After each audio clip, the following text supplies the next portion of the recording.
Estamos de vuelta, son las 11:43 y nos acompañan Miguel Ángel Mackey, internacionalista, columnista diario de Correo, y Francisco Belaúnde, internacionalista también, porque hay una crisis tremenda en Venezuela que creo, y lo hemos conversado, buenas noches a los dos, gracias por venir, señores, les agradezco mucho su presencia, creo que ha alcanzado un punto de ebullición al que creo que no estábamos listos para ver tan rápido, por lo menos en las conversaciones que con ambos hemos tenido en esta mesa. Sí. ¿No? La crisis ha alcanzado un punto de gravedad bien rápido. Miguel Ángel, Sí. ¿cree usted que es posible hablar hipotéticamente en un espectro reducido ya de una invasión militar? No, yo no creo que se vaya a producir una invasión. Es verdad que Estados Unidos y Donald Trump lo quiere, ¿no?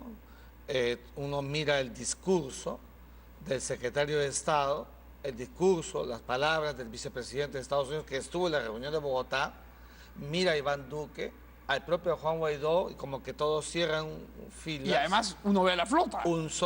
La flota, un solo discurso como que más variables en la mesa.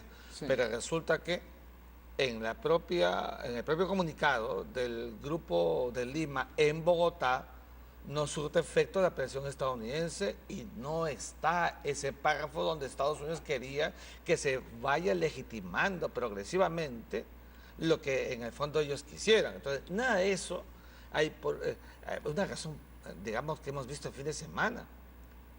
Ha sido frustrante el proceso para la entrega de la ayuda humanitaria. Frustrante, cruel y barbárico. Pero no se ha podido. De acuerdo. Entonces, eso quiere decir que las cuestas militares de Maduro no son fáciles.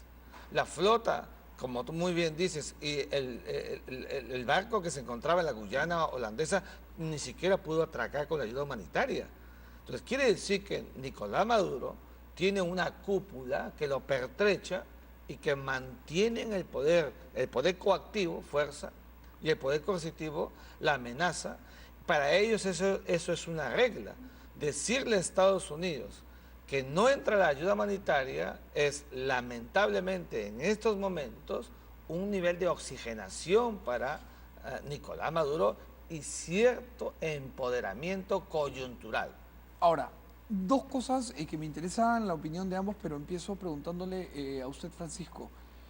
Este barco de ayuda humanitaria trascendió, a propósito, porque en la Casa Blanca nada es casualidad, que venía con 6.000 Marines, ¿no? Para ayudar a bajar la ayuda humanitaria. Pero entendiendo un poquito de táctica militar, 6.000 hombres entrenados para desembarcos anfibios, que es lo que hace la Infantería de Marina, era un número elevado. Entonces, esto por un lado permitió especular y elucubrar. Y por otro lado, hay una entrevista que estoy seguro ambos han visto, hecha por un periodista español al presidente Duque, en la que le preguntan literalmente 3 veces por una posible invasión militar por parte de Colombia y los Estados Unidos a Venezuela, y las respuestas del señor Duque son de un nivel evasivo, pero digno de un jugador de fútbol de antaño, de Cueto. O sea, porque no responde nada. Y esa pregunta no respondida, ese silencio, creo que dio pie también a que se vuelva a elucubrar sobre la misma tesis. A ver, no, efectivamente el propio Guaidó lanzó este tuit, ¿no? Y decía que después de este fracaso, porque fue un fracaso. Fue un fracaso, sí. Lamentablemente. Lamentablemente, dijo que, bueno, que había que considerar todas las opciones, ¿no? Y efectivamente, obviamente eso da lugar al tema de la opción militar.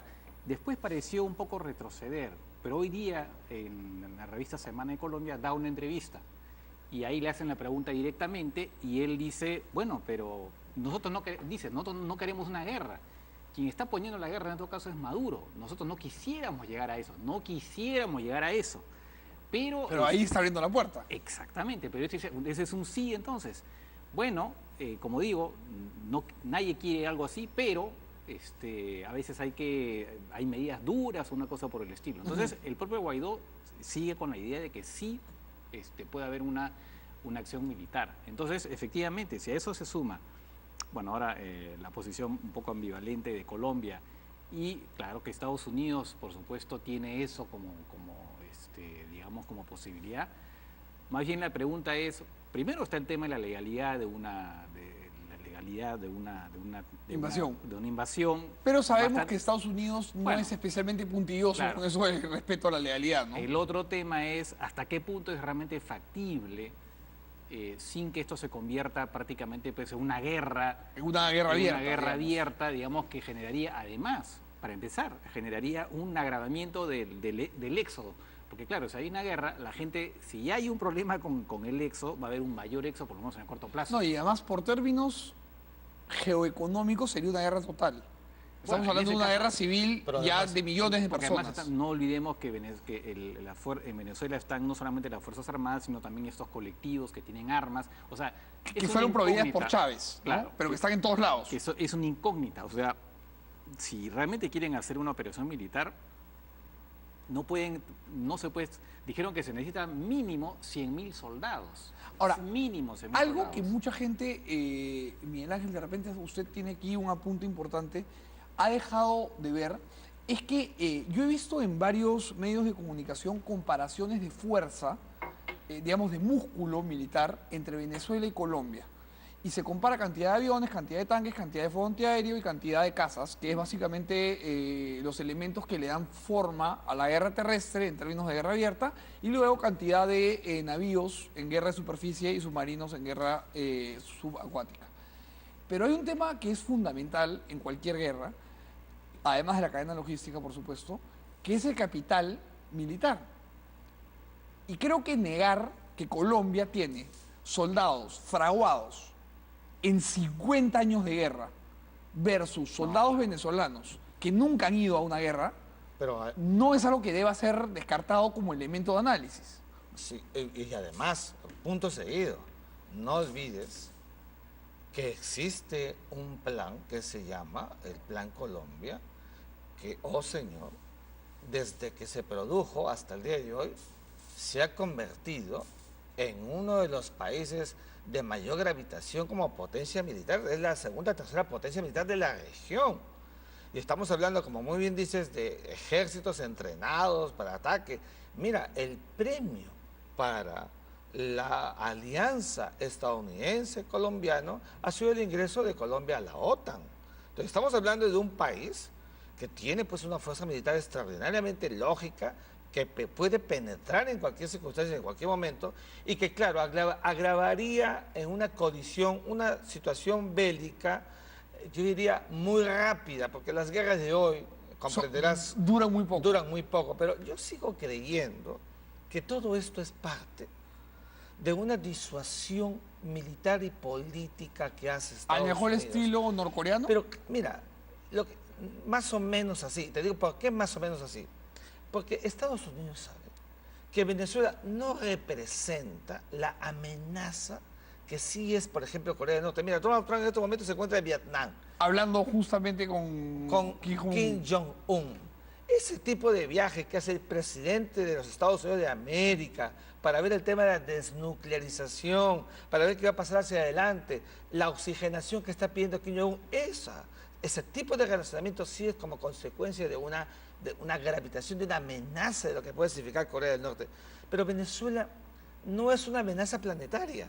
Sí es un espacio intercontinental extraordinariamente lógico, tiene recursos. La base de los recursos es que siempre todos lo quieren y por eso genera conflictos.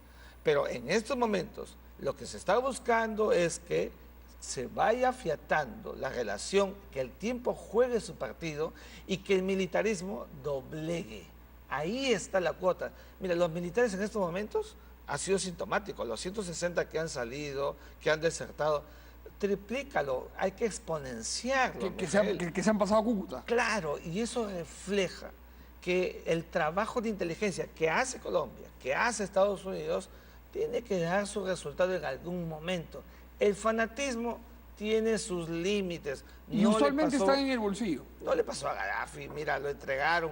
No le, Mussolini mira cómo ha terminado bonito y varios otros Mussolini. casos, ¿no? Yo creo que esos son los escenarios, porque El una propio colisión, Mugabe, ¿no? una colisión, una guerra en pleno siglo XXI, en estas circunstancias, con una Venezuela que no es una isla y que no es una Panamá, yo realmente lo veo Ahora, bastante distante. Francisco, ha habido un cambio bien importante en dos jugadores geopolíticos en la región que creo que también va a ser interesante ver cómo van a moverse en torno a esta nueva crisis. El primero es la elección de Bolsonaro en Brasil, que ha tomado una posición muchísimo más frontal y beligerante frente al régimen de Maduro. Y por otro lado, Macri también se ha sumado. Él desde el comienzo estuvo en contra del régimen, pero digamos ha aumentado los decibeles de su alejamiento al régimen de Maduro. Entonces, Maduro se estaría enfrentando, olvidémonos de los Estados Unidos, en una situación de tensión que puede ir desde rompimiento de relaciones hasta un enfrentamiento militar, a Colombia, Argentina, Brasil, y dudo que Vizcarra se atreva a hacer una cosa así. No, a ver, ya está muy aislado, ¿no? Porque, es más, los países del Grupo de Lima reconocen a Guaidó. O sea, ya Maduro está en América Latina, está sumamente aislado, porque con las justas tiene el apoyo de Nicaragua, tiene el apoyo de Bolivia, Uruguay que tiene una posición ambivalente, Tibia, ¿no? Muy tibia, y México peor aún, ¿no? Uruguay por lo menos, aceptó este llamado del grupo de contacto en esta reunión que Uruguay convocó para que hayan un pedido de nuevas elecciones presidenciales, ¿no? Por lo menos, pero igual sigue siendo ambivalente. Bueno, México peor todavía. Entonces ya está muy aislado en América Latina Maduro, pero finalmente cuando hay un régimen que quiere mantenerse en el poder y tiene esa voluntad de quedarse, al final, claro, eso puede afectarlo, pero también puede mantenerse así. No olvidemos que Cuba finalmente ha estado aislado, claro, tenía el apoyo de la Unión Soviética. Tú has mencionado a Mugabe, expresidente de Zimbabue. Él ha gobernado hasta 91-92. Él ha durado con un país que tenía 1.000.000% de inflación, un desastre económico. Pero la gente usaba los billetes para prender fogatas. Exactamente. Entonces, algo similar a lo que pasa en Venezuela. Entonces, sin embargo, se mantuvo en el poder a pesar de todo porque era un tipo que tenía la voluntad de quedarse y utilizó todo el aparato represivo para quedarse. Y solamente cayó ¿cómo? ¿Cómo cayó? Simplemente porque la esposa, que también tenía ambiciones políticas, entró en conflicto con el número 2 del régimen ligado a los militares y este señor fue destituido, pero se coaligó con los militares y le hicieron un golpe a Mugabe, ¿no? Y al final lograron renunciar. Ahora, así cayó, pero después de 40 años de régimen. Francisco, hay una pregunta que quiero hacerle apuntando a lo mismo, porque creo que es bien importante. Muchos análisis vinculan a Venezuela con Cuba, pero la diferencia es que Cuba es una isla. Y el hecho de que sea una isla hace que la economía cubana pueda ser más insularizada, o sea, se aísla. El contrabando está destrozando a la economía venezolana. Sí. ¿Usted cree que van a poder aguantar tanto tiempo más con una economía que de verdad los está aplastando? Esa es la pregunta. Ese es justamente el tema. Ahora, por ejemplo, claro, encima Estados Unidos les cierra el caño del petróleo, ¿no? Con Citgo. Y entonces, con Citgo, efectivamente. Entonces, Venezuela lo que está haciendo es vender, por ejemplo, Turquía es uno de los países que apoya a Turquía, a Venezuela, al régimen venezolano. Lo hace comprándole oro. Después está también tratando de vender sus reservas de oro por otros lados. A la India. Ha sido el Emiratos Árabes Unidos, le ha comprado también parte de su oro. ¿No? O sea, está vendiendo las joyas de la familia, básicamente. Pero ¿cuánto tiempo más puede durar esto? Vamos a ver hasta qué punto. Ya China ha metido mucha plata, los rusos han metido plata, pero tampoco están dispuestos a meter. Le están diciendo, los rusos le han dicho a los venezolanos, oiga, perfecto, pero oiga, ya tiene que pagar. Tenemos se vence unos pagos, unas cosas. Unos bonos soberanos ahorita se vienen. Además. ¿Y cuándo nos van a pagar? Entonces, ok, te ayudamos, pero oye, y también, pues, pero entonces la situación, eso justamente puede ser que, digamos, vaya a durar más de lo que Guaidó pensó que podía durar, porque él pensó que el 23 de febrero era el día D y que ese día caía prácticamente el régimen, de alguna forma, o prácticamente empezaba ahí sí su caída, digamos, el proceso mucho más rápido. De repente va a tomar un poco más de tiempo, ¿no? Pero ¿se atrevería usted a decir, en el poco tiempo que nos queda para escuchar la opinión de Miguel Ángel también, que el régimen ya está en caída franca? No totalmente, no todavía, porque lo ha mostrado ahora en el 23 de febrero que finalmente sigue manteniendo. Lograron reprimir. Claro, pero su situación a mediano plazo está muy complicada por la falta de recursos, sobre todo. Bien, Ángel. Sí, sin duda alguna. No sabemos cuándo, pero esto es inexorable. Mira, un régimen como el que en estos momentos hay de facto en Venezuela, donde ya no tiene, están congeladas las cuentas internacionales, el militarismo ha vivido 20 años pertrechado de lo que le daba Chávez y lo que le daba Nicolás Maduro. Parasitariamente. Así es, en estos momentos eso ya no existe.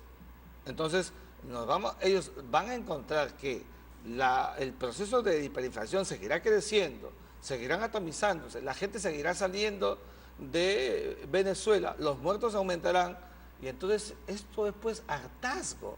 Los hartazgos contribuyen, el tiempo tiene un rol en los fenómenos y en las crisis internas de los estados.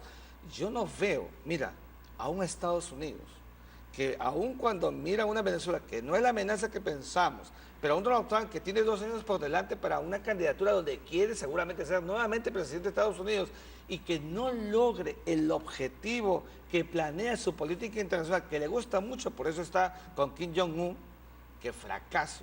Ese escenario para Estados Unidos y para el ego del presidente en una partida donde está apostando a través de Colombia para acabar con el régimen, sería un golpe duro, ¿no? Yo no veo un escenario, la verdad, donde perviva por 50 años una dictadura como la que tiene en estos momentos Venezuela por una razón última, y es que en el caso venezolano el 90% ya no quiere a Nicolás Maduro. Correcto. A Castro lo quería el 90%. Si lo quieren hasta ahora. Hasta ahora. Bueno, señores, muchas gracias por venir. Ha sido un gusto, como siempre, y tremendamente ilustrativo escucharlos. Espero que regresen pronto para continuar analizando la situación internacional.